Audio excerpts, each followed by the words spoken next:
mais um dia aqui na nossa luta contra as drogas. Estou aqui com meu amigo Luiz Fernando. Ele tem uma história linda, riquíssima, que com certeza vai impactar a vida de muita gente. E hoje a gente veio aqui para ouvir um pouquinho da história dele. Vou pedir para ele se apresentar, contar a história dele, sem me alongar, porque tenho certeza que ele tem muito para ensinar para a gente. O exemplo de vida dele pode servir de lição para a vida de muita gente. Então, Luiz Fernando, prazer, muito obrigado. Contigo aí agora, meu irmão. Prazer é todo meu, Felipe. Nós estamos aqui para ajudar, sabe? Para servir. Meu nome é Luiz Fernando, eu sou um dependente químico em recuperação há 12 anos. Hoje eu faço um trabalho terapêutico em mais de 20 igrejas no Rio de Janeiro e faço palestra em todo o Brasil. Eu faço o trabalho dos 12 passos de cognitivo comportamental. Eu me envolvi com as drogas aos 13 para 14 anos. Eu não acreditava que a maconha fosse uma coisa muito grave. Eu não acreditava que a maconha me levaria a outros vícios. E quando eu vi, eu fui um coadjuvante da minha vida. Minha vida passou sem eu perceber. Eu perdi tudo que eu tinha, eu perdi o meu emprego, eu perdi meus pais, eu perdi mulher, eu perdi filho. Todo mundo se afastou de mim, eu me senti um mendigo domiciliar, tá? A droga tirou os meus maiores sonhos da minha vida. Graças a Deus, muito trabalho, com muito esforço, com muita boa vontade, porque a força de vontade cansa, mas a boa vontade é que nos incentiva a mudança de vida.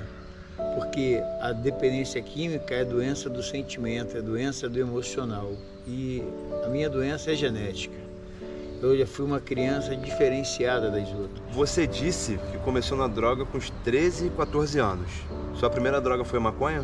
Certo, a minha primeira droga foi a maconha, foi a droga de curiosidade. Curiosidade. Vivia num ambiente que tinha... Aí ali eu fui me turmando com o pessoal que bebia, pessoal que usava cocaína, eu não cheguei a usar crack. E depois eu me envolvi com a cocaína. Achava que a cocaína alimentava aquilo que eu me inferiorizava. Eu, por me sentir inferior em algumas coisas, eu achava que a cocaína me alimentava, me dava uma fantasia de vitória, me dava uma falsa ilusão que não existia realmente, porque a consequência é muito triste. Agora,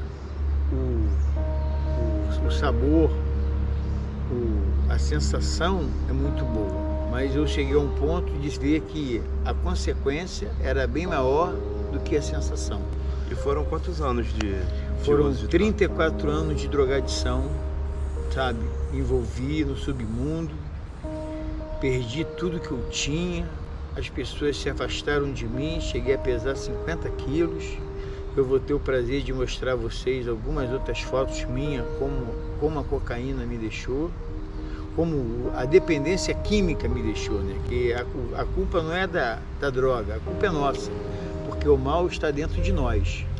A cocaína não batia na minha porta, eu que ia buscar ela, então a culpa era minha. Eu, por não saber lidar comigo, eu buscava o químico para me anestesiar, e nisso eu destruí a minha vida. Então, disse que começou com a maconha e depois da maconha foi para cocaína. Então, você acha que a maconha ela é realmente porta de entrada para outras drogas mais fortes? A maconha, além de ser uma droga psicótica, ela é uma droga que acomoda o usuário, tá? O usuário, se ele é um office boy numa empresa multinacional, ele se aposenta como office boy, se ele for um doente, porque ele não procura crescer, ele se acomoda.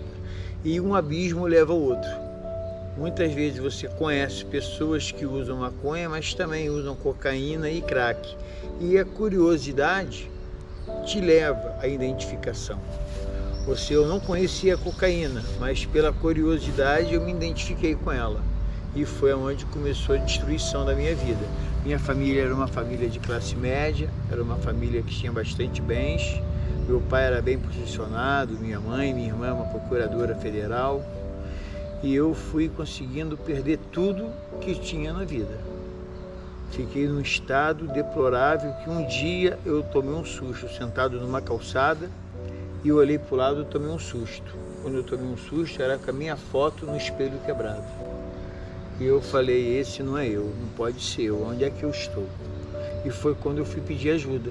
Pedi ajuda a um amigo, que ele me levou para uma casa de recuperação muito precária, mas foi ali que eu me encontrei, tive meu despertar espiritual. Foi ali que eu vi que aquela vida para mim não conseguia mais. E graças ao meu poder superior, que eu tenho como Deus, ele me ajudou, ele me mostrou o caminho. Agora, o poder superior só faz aquilo que nós não podemos fazer. Deus só reage quando nós agimos. Que ninguém dorme bom, ruim e acorda bom. A pessoa tem que procurar. Isso. Eu fiquei 9 meses recluso dentro de uma casa de recuperação. Quando saí, voltei para o meu lugar de ativa, mas determinado. Tive 4 internações. Na última eu falei, eu não estou aqui para parar com a dependência química. Eu estou aqui para ser um servo do meu poder superior da maneira que ele quiser. E me formei em terapeuta pela Brade, tá? Comecei a trabalhar nas igrejas, depois eu comecei a abrir um consultório com psiquiatra, hoje eu tenho 2 consultórios alugados, tenho um escritório e uma empresa de acompanhante terapêutico e de cuidadores de idosos. E agora tem aqui o Centro Terapêutico Sobreviver, que é uma casa de recuperação particular. Hoje o tratamento é o SIX, é o acompanhamento psiquiátrico, psicológico e terapêutico. Acompanhamento espiritual, de espiritualidade, acompanhamento físico, de atividade física e os grupos de mútua ajuda. Nós fazemos o cognitivo comportamental, que você tem que mudar os seus hábitos, o seu evite, né? Os seus lugares, pessoas, o seu comportamento, ressentimento e procurar mudar a sua vida. Mudar tudo aquilo que você tinha o hábito de fazer de errado. Então hoje, se você me perguntar o que eu posso fazer, eu não sei. Mas eu sei tudo aquilo que eu não posso e que eu não devo. Qual é o vício da droga mais difícil de largar? Qual é a droga mais difícil de se libertar? Olha, na minha experiência desses 12 anos, eu tenho visto que a droga mais difícil de largar é a maconha e o álcool. Porque ela te devasta a longo prazo. Porque quando ele começa a beber, ele sempre acha que para quando pode, mas a vida dele vira um desastre.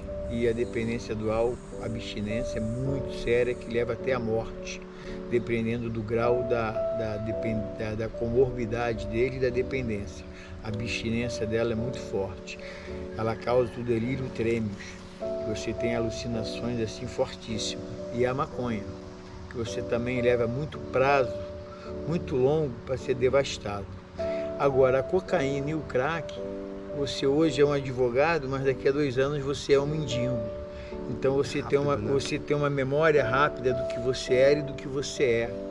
Então você busca a sua recuperação rápida. Agora eu tenho visto que nos dias de hoje, na minha época eu levei de 8 a 10 anos para adoecer usando a droga. Hoje eu vejo os jovens de 18 anos altamente adoecidos e compulsivos e obsessivos, porque eu vejo que a compulsividade ela não acaba, é uma doença, ela se transfere. Então papai e mamãe que tem seus filhos com um telefonezinho celular, que tem seus filhos com computador, coloque um horário na vida deles, porque desenvolve a compulsividade com esse aparelho. Uma compulsividade leva a outra. Então, quando eles vão à primeira festinha sozinho e tomam o primeiro copo de cerveja ou usam a primeira droga, eles transferem a compulsividade da internet para uma outra droga de preferência. E quando eles transferem, eles já estão adoecidos, porque eles já ficaram doentes, porque eles vêm de 4 anos de idade mexendo no celular, com 8 ganham o tablet, com 12 ganham o computador, com 14 vê a primeira vesta e usa o químico. Como você vê a questão da legalização, principalmente da maconha, né? Que é uma coisa muito latente na nossa sociedade hoje em dia.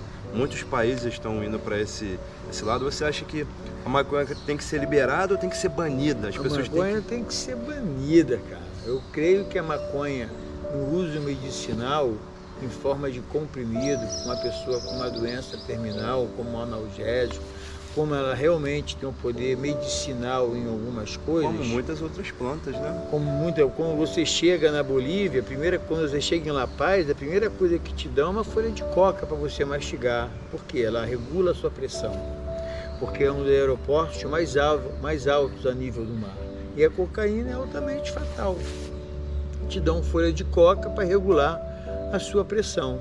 Agora, eu acho que a maconha, em forma de um hospital, dosar um medicamento em forma de um comprimido, de um soro, e ser proibida a venda para fumar, para se divertir, para virar uso abusivo, acho que tem que ser banido, tem que ser uma coisa muito, muito grave. Hoje em dia eu vejo que a segurança não olha mais o lado do dependente químico, ele diz que é problema da saúde, mas eu acho que ainda é problema da segurança. O primeiro passo diz: eu perdi o controle da minha vida e admito que sou impotente perante o álcool e a droga. E na palavra de Deus diz que o bem que eu queria fazer eu não faço e o mal que eu não quero fazer, esse eu faço. Então isso já é uma coisa de milhares de anos atrás. Você acha que hoje a gente está vivendo uma epidemia de drogas no nosso país? Eu acho que estamos vivendo uma epidemia de drogas porque nós temos informações em todos os lugares sobre droga.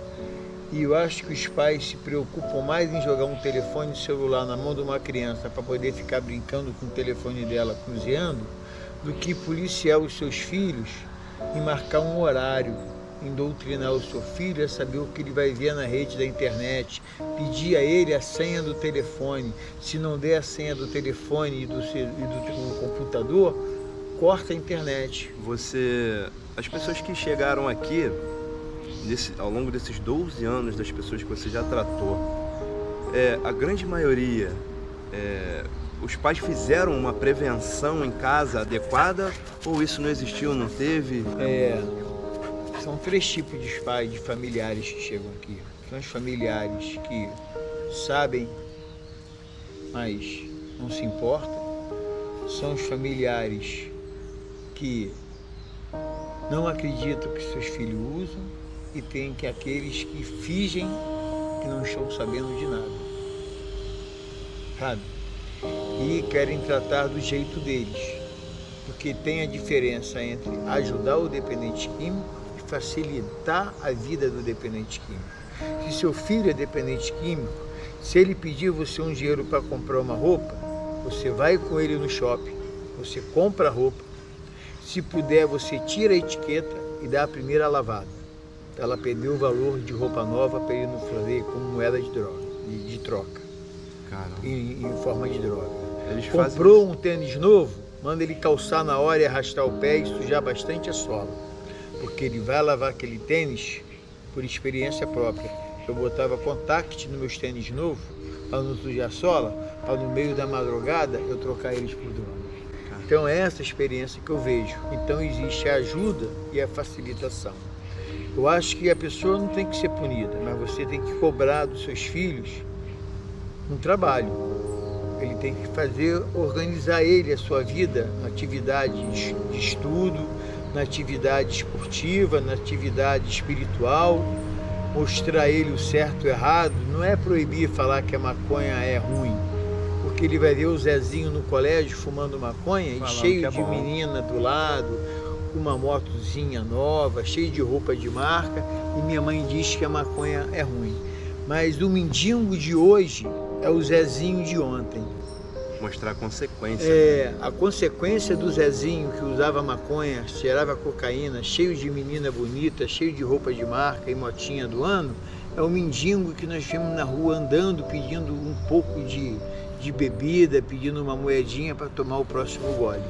Qual a importância da prevenção primária dentro de casa, aquela prevenção antes do primeiro uso? Você acha que isso é fundamental? A informação para os seus filhos, mostrar a eles coisas produtivas. Então, Luiz Fernando, a gente já está encerrando esse primeiro encontro, nosso primeiro passo aqui. Já queria te agradecer aí pelo seu tempo, pela sua disposição, por se expor aqui em prol de um bem comum, do bem da sociedade. E queria te pedir para deixar um recado para essa molecada de hoje, para essa juventude. O que é o principal na vida, o que eles têm que saber antes de, quando forem lidar com uma situação de droga? que o uso é um prazer muito bom. Agora, a consequência do uso é a desgraça da sua vida. E a recuperação, ela começa com o primeiro passo. E uma caminhada de 1000 quilômetros, ela começa também com o primeiro passo. Então, se você der o primeiro passo em ir atrás de alguma coisa boa, se você é compulsivo, focaliza para um esporte, para um trabalho, para um estudo. Vocês que usam, não esqueça de uma coisa, aquele que tem a vontade sincera de parar, existe a vontade, o desejo e a fissura. A fissura dura 7 minutos. Quando você sentir aquela vontade, aquele desejo, aquela fissura desesperada em usar, liga para alguém, peça ajuda. Meu telefone é DDD 21 970 32 8300. Eu estou à disposição de qualquer familiar ou de qualquer dependente químico que estiver numa situação dessa. Pode me ligar a qualquer hora do dia, mas não usa, que depois que usa eu não posso fazer nada. Mas se você não usar, nós conseguimos conversar até que a fissura passe, tá? Eu desejo para todos aí uma boa sorte, que Deus proteja, e a casa está aberta para vocês. Meu endereço é Estrada Imperial 1049, Guapimirim, Rio de Janeiro, bairro do Espinhaço. E o telefone foi o que eu falei, 970 32 8300. Podem me ligar a qualquer hora para tirar alguma dúvida ou esclarecimento. Que legal. Te agradeço, Fernando, muito obrigado. Eu espero que os depoimentos que a gente vem colhendo aqui que sirvam de luz, de alerta e aquele estalo para o cara que já começou a acordar e ver que a vida dele vai ser diferente, vai ser muito melhor sem as drogas, e aquele que nem começou, que ele não deu o primeiro passo, né? Que ele fique liberto, livre. Muito obrigado, meu irmão. Deus te abençoe.